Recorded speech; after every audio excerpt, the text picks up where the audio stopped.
ಎಲ್ಲ ಕಡೆ ಅನೇಕ ಹೋಟೆಲ್ಗಳು ಕಮರ್ಷಿಯಲ್ ಗ್ಯಾಸ್ ಉಪಯೋಗ ಮಾಡ್ತಾ ಇರ್ತಕ್ಕಂಥವ್ರು ಅವ್ರ ತೊಂದರೆಗಳಾಗಿದೆ. ಸೊ ಗ್ಯಾಸ್ ಸಮಸ್ಯೆ ಇದೆ, ಇಲ್ಲ ಅಂತ ನೀವು ಹೇಳಕ್ಕೆ ಹೋಗಬೇಡಿ. ಅದನ್ನು ಹೇಗೆ ನೀವು ಟ್ಯಾಕಲ್ ಮಾಡ್ತೀರಾ, ಹೇಗೆ ಸರಿಪಡಿಸಿ ಅದ್ರ ಬಗ್ಗೆ ಹೆಚ್ಚು ಒತ್ತನ್ನು ಕೊಡಬೇಕು. ಜನರಿಗೆ ದಾರಿ ತಪ್ಪಿಸ್ಕೊಂಥದ್ದೇನಿಲ್ಲ ಇದ್ರೆ ಎಲ್ಲರಿಗೂ ಕೂಡ ಅರ್ಥ ಆಗ್ತದೆ. ಯುದ್ಧ ನಡೀತಾ ಇದೆ, ಎಲ್ಲ ಸಮಸ್ಯೆ ಇದೆ, ಯಾರೇನೋ ನೇರವಾಗಿ ನಿಮ್ಮನ್ನು ಹೊಣೆ ಮಾಡೋದಿಲ್ಲ. ಆದರೆ ಅದನ್ನು ಏನು ಕ್ರಮಗಳು ತಗೋತಿದ್ರೆ ಅದು ನಿಮ್ಮ ಜವಾಬ್ದಾರಿ, ಅದನ್ನು ಮಾಡಿ ಅಂತ ನಾವು ಹೇಳ್ತೀವಿ. ಹಾಂ, ಮತ್ತು BJP ಆಫೀಸಲ್ಲಿ ಹಂಗೆ ಮಾಡ್ತಾ ಇದ್ರೆ ಮತ್ತು ನಾವು ಇನ್ನೇನು ಹೇಳಬೇಕು ಅಲ್ವಾ? ಅವ್ರ ಮನೆಯಲ್ಲೇ ಈ ಥರ ಸಮಸ್ಯೆ ಆದಮೇಲೆ ಇನ್ನು ಬೇರೆಯವ್ರಿಗೆ ಏನಂತ ಹೇಳ್ಬೇಕು ನಾವು?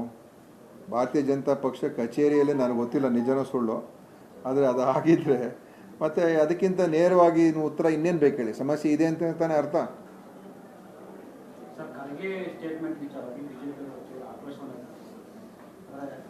ಒಂದು ವಿಷಪೂರಿತ RSS BJP ಅವರು ವಿಷಪೂರಿತ ಹಾವನ್ನ ಕೊಲ್ಲಬೇಕು ಅನ್ನುವಂಥ ಹೇಳಿಕೆ ಕೊಟ್ಟಿರುವಂಥ ವಿಚಾರ BJP ಅವರು ನೋಡಿ, ಅದ್ರ ಬಗ್ಗೆ ಖರ್ಗೆ ಸಾಹೇಬರಿಗಾಗಲೇ ಸ್ಪಷ್ಟೀಕರಣ ಕೊಟ್ಟಿದ್ದಾರೆ.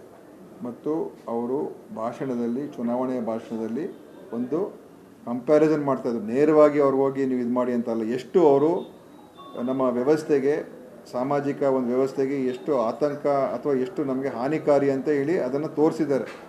ಈ ಕೋಮುವಾದವನ್ನು ಯಾವ ರೀತಿ ನೋಡಿ ಅಸ್ಸಾಂ ಚೀಫ್ ಮಿನಿಸ್ಟರ್ ಮಾತಾಡ್ತಾರೆ, ಅದಕ್ಕೇನಾದರೂ ಲಂಗು ಲಗಾಮ್ ಇದೆಯಾ?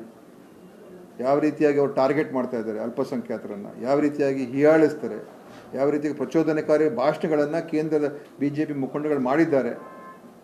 ಅದನ್ನೆಲ್ಲ ಇವತ್ತೊಂದು ದಿವಸ ನೋಡಿದಾಗ ಅದು ವಿಷಕಾರಿನೇ. ಅದು ಸಮಾಜದಲ್ಲಿ ವಿಷವನ್ನು ಭರಿಸುವಂಥ ಕೆಲಸ. ಅದನ್ನು ಅವರು ಒಂದು ಇದರ ಮುಖಾಂತರ, ಒಂದು ಏನು ಒಂದು ಗಾದೆಯ ಮುಖಾಂತರ, ಒಂದು ಕಥೆಯ ಮುಖಾಂತರ ಹೇಳಿದ್ದಾರೆ.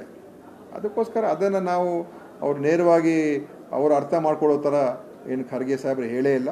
ಅವ್ರನ್ನ ಏನು ಆ ರೀತಿಯಾಗಿ ಅವ್ರನ್ನ ಮುಗಿಸ್ಬೇಕು ಅಂತ ಏನು ಖರ್ಗೆ ಸಾಹೇಬ್ರೇನು ಹೇಳಿಲ್ಲ.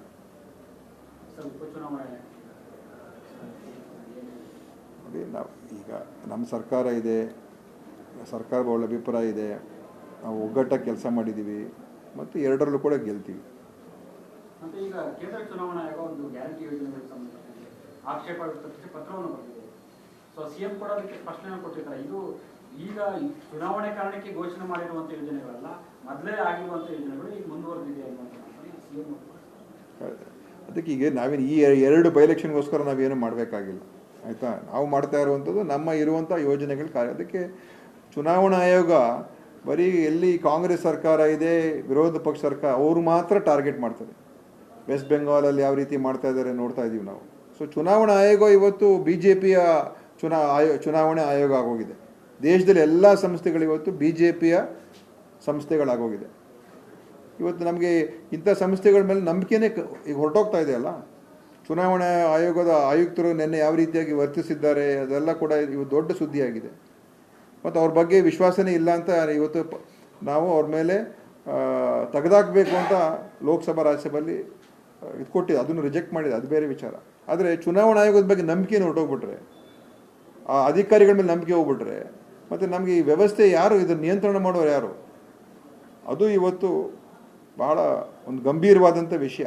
ನಮ್ಮ ಪ್ರಜಾಪ್ರಭುತ್ವ ವ್ಯವಸ್ಥೆಯಲ್ಲಿ ಗಂಭೀರವಾದಂಥ ವಿಷಯ ಅದು.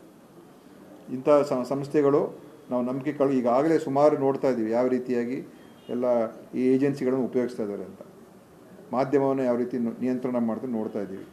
ಸೋಷಿಯಲ್ ಮೀಡಿಯಾ ಯಾವ ಥರ ಮಾಡ್ತಾ ಇದ್ದಾರೆ. ಅವ್ರ ಮೇಲೆ ಯಾರಾದರೂ ತಪ್ಪು ಅಥವಾ ವಿರುದ್ಧವಾಗಿ ಬರೆದ್ರೆ ಅವ್ರ ಅಕೌಂಟ್ನ ಕ್ಲೋಸ್ ಮಾಡೋವಂಥದ್ದು, ಅವ್ರ ಅಕೌಂಟ್ಗಳನ್ನು ಡಿಲೀಟ್ ಮಾಡಿಸುವಂಥದ್ದು, ಇದೆಲ್ಲ ಮಾಡ್ತಾ ಇದ್ದಾರೆ. ಸೊ ಪ್ರಜಾಪ್ರಭುತ್ವ ಇದೆಲ್ಲ ಉಳಿಬೇಕಾದ್ರೆ ಇದೆಲ್ಲ ಭಾಳ ಮುಖ್ಯ. ಈ ಸಂಸ್ಥೆಗಳು ಇದೆಲ್ಲ ಕಟ್ಟಿರೋದು ಒಂದು ದಿವಸದಲ್ಲ.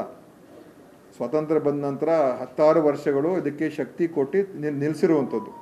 ಇದನ್ನು ಇವರು ಬಂದು ಏಕಾಏಕಿ ಮೋದಿಯವರು ಬಂದ ಮೇಲೆ ಎಲ್ಲವನ್ನು ಕೂಡ ನಾನು ಯಾರನ್ನೂ ಕೇಳಬಾರ್ದು, ಎಲ್ಲ ನನ್ನ ಕಂಟ್ರೋಲ್ ಇರಬೇಕು ಅಂತ ಹೊರಟ್ಬಿಟ್ರೆ ಪ್ರಜಾಪ್ರಭುತ್ವನೇ ತಾನೇ ಇದು ಮುಗಿಸ್ತಾ ಇರುವಂಥದ್ದು. ಅದಕ್ಕೆ ನಾವು ಹೇಳೋದು ಇವರು ಡಿಕ್ಟೇಟರ್ ಅಂತ ಹೇಳೋದು. ಇದೆಲ್ಲ ಮಾಡ್ತಾ ಇರೋದು ಡಿಕ್ಟೇಟರ್ಗಳೇ ಮಾಡುವಂಥದ್ದು. ಅದನ್ನೇ ಇವರು ಮಾಡ್ತಾ ಇದ್ದಾರೆ.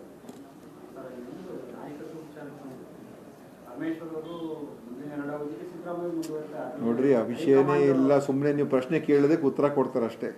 ಆ ವಿಷಯ ನಾವು ಯಾರು ಚರ್ಚೆ ಮಾಡ್ತಾ ಇಲ್ಲ. ನೀವೇನೋ ಕೇಳ್ತೀರೋ ಅದಕ್ಕೆ ನಾವೇನೋ ಹೇಳಬೇಕು, ಅದೇ ಆಗಿರೋದು ಅಷ್ಟೇ. ಸೊ ನೀವು ಕೇಳೋದನ್ನ ನಿಲ್ಲಿಸಿದ್ರೆ ನಾವೇನು ಹೇಳೋಕೆ ಹೋಗೋದಿಲ್ಲ, ಅಷ್ಟೇ ಇರುವಂಥದ್ದು.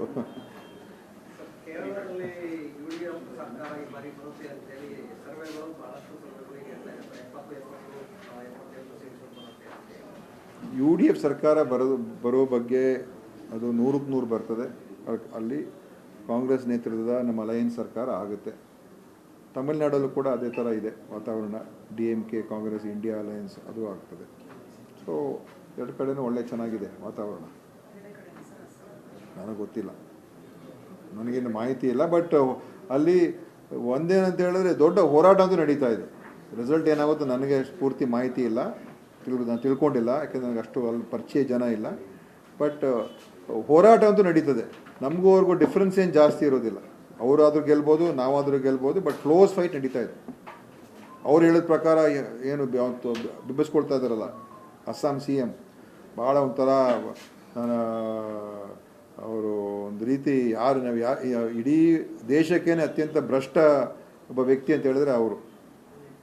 ಈ ದೇಶಕ್ಕೇ ದೊಡ್ಡ ಅತಿ ಭ್ರಷ್ಟ ಮುಖ್ಯಮಂತ್ರಿ ಅಂತ ಹೇಳಿದ್ರೆ ಅವರೇ. ಸೊ ಅವರ ನಡವಳಿಕೆ, ಅವರ ಮಾತುಗಳು ಕೇಳಿಬಿಟ್ರೆ ಏನು ಯಾವ ದೇಶದಲ್ಲಿ ಇದ್ದೀವೋ ನಾವು ಅಂತ ಅನ್ನಿಸ್ತಾ ಇದೆ. ಈಗ ಭಾರತ ದೇಶದಲ್ಲಿ ಇದ್ದೀವೋ ಅಥವಾ ಯಾವ್ದಾರೋ ಒಂದು ಬೇರೆ ದೇಶಕ್ಕೆ ಹೋಗ್ಬಿಟ್ಟಿದ್ದೀವಿ ಅಂತ ಆ ಥರ ಮಾತಾಡ್ತಾರೆ ಮನುಷ್ಯ. ಪುದುಚೇರಿಯಲ್ಲಿ ಅಲ್ಲೂ ಚೆನ್ನಾಗಿದೆ, ಆದರೆ ಸ್ವಲ್ಪ ಕನ್ಫ್ಯೂಷನ್ ಇತ್ತು. ಆದರೆ ಅಲ್ಲಿ ಪುದುಚೇರಿಯಲ್ಲೂ ಕೂಡ ಒಳ್ಳೆ ಅವಕಾಶ ಇದೆ.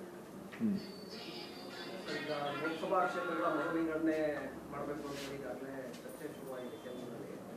ಕೆಲವೊಂದು ಕಡೆ ದಕ್ಷಿಣಕ್ಕೆ ಅನ್ಯಾಯ ಆಗುತ್ತೆ ಅಂತೇಳಿ ಹೆಚ್ಚಾಗ್ತಾ ಇದೆ. ನೋಡಿ, ಅವರ ಹೇಳಿದ ಪ್ರಕಾರ ನೋಡಿದ್ರೆ ಈಗ ಏನು ನಮಗಿರುವಂಥ ಈಗಿರುವಂಥ ಮಾಹಿತಿ ಅಂತಿಮವಾಗಿ ನೋಡೋಣ. ಈಗ ಇನ್ನೂ ಆ ಗ್ಯಾಪ್ ಜಾಸ್ತಿನೇ ಆಗುತ್ತೆ. ಈ ದಕ್ಷಿಣ ಭಾರತಕ್ಕೂ ಮತ್ತು ಉತ್ತರ ಭಾರತಕ್ಕೂ ಗ್ಯಾಪು ಇನ್ನೂ ಹೆಚ್ಚಾಗ್ತಾ ಹೋಗ್ತಾ ಇದೆ. ಈಗ ನಾವು ಅವ್ರವ್ರ ಪ್ರಪೋರ್ಷನ್ನ ಕೊಡ್ತೀವಿ ಅಂತ ಹೇಳಿದ್ರು ಕೂಡ ಅವ್ರ ಪ್ರಪೋರ್ಷನ್ ಜಾಸ್ತಿ ಇರೋದ್ರಿಂದ ಅವ್ರ ಪ್ರಪೋರ್ಷನ್ ಹೆಚ್ಚಾಗೋಗುತ್ತೆ. ಸೊ ಈ ಗ್ಯಾಪ್ ಜಾಸ್ತಿ ಆದರೆ ನಾಳೆ ಈಗಾಗಲೇ ನಾವು ನೋಡ್ತಾ ಇದ್ದೀವಿ, ಕಷ್ಟ ನೋಡ್ತಾ ಇದ್ದೀವಿ ದಕ್ಷಿಣ ಭಾರತದಲ್ಲಿ ಯಾವ ರೀತಿ ಸಮಸ್ಯೆಗಳು ಬರ್ತಾ ಇದೆ ಅಂತ. ಸೊ ಕೇಂದ್ರದ ಈ ಪೊಲಿಟಿಕಲ್ ಪವರು, ದಕ್ಷಿಣ ಭಾರತದ ಪೊಲಿಟಿಕಲ್ ಪವರ್ ವೀಕ್ ಆದರೆ ನಾಳೆ ನಮ್ಮ ಮಾತು ಕೇಳೋರು ಯಾರು ಇರ್ತಾರೆ? ಈಗ ನೀವು ಬರೀ ಕೇವಲ ಒಂದು 2-3 ರಾಜ್ಯ ಗೆದ್ಕೊಂಡ್ಬಿಟ್ಟು ನಾನು ಸರ್ಕಾರ ಮಾಡ್ತೀನಿ ಅಂತ ಆಗ್ಬಿಟ್ರೆ ಕೇಂದ್ರದಲ್ಲಿ, ಉತ್ತರ ಪ್ರದೇಶ, ಬಿಹಾರ, ಮಧ್ಯಪ್ರದೇಶ, ರಾಜಸ್ಥಾನ 4-5 ರಾಜ್ಯಗಳು ಗೆದ್ಕೊಂಡು ಮಹಾರಾಷ್ಟ್ರ ಒಂದು ಸ್ವಲ್ಪ ಸೇರಿಸ್ಕೊಂಡ್ಬಿಟ್ರೆ ಮುಗಿದೋಯ್ತು.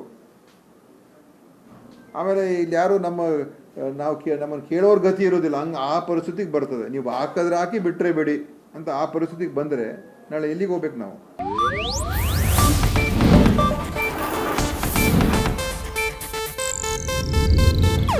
ಇದು ಏಷ್ಯಾನೆಟ್ ನ್ಯೂಸ್ ನೆಟ್ವರ್ಕ್ ಪ್ರಸ್ತುತಿ.